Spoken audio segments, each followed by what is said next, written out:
Skandinaavias püsib külm kõrgõhuala. Selle hari, mis katab Lõuna-Rootsit ja Taanit, on tugevnemas ning liigub siit edasi Balti riikide poole. Meile jagub seda nii homseks kui ka ööks vastu neljapäeva, siis satume taas lõunatsükloni serva.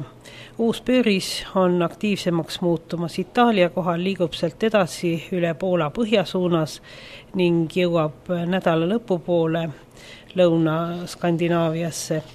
Homme on aga meil veel kõrgõhuharjas vahelduva pilvisusega ilm ning kerget lumesadu on oodata peamiselt rannikualadel. Tuul puhub öösel põhjakaarest kiiruseks 4-10, ööhakul kuni 13 meetrit sekundis.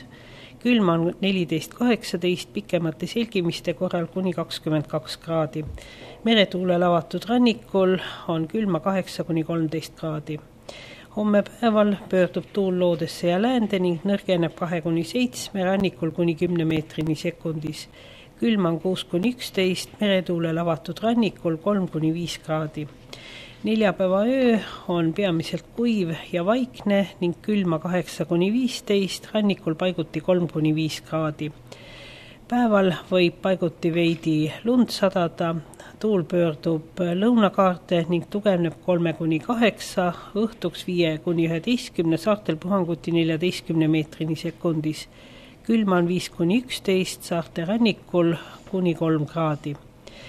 Reedel sajab mitmel pool veidi lund ja on ka tuisku, puhub lõuna- ja kagutuul 3-10, rannikul puhanguti 15 meetrit sekundis. Külma on öösel 9-15, saartel paiguti 5 kraadi. Päeval 4-10, Kirde-Eestis kuni 12 kraadi.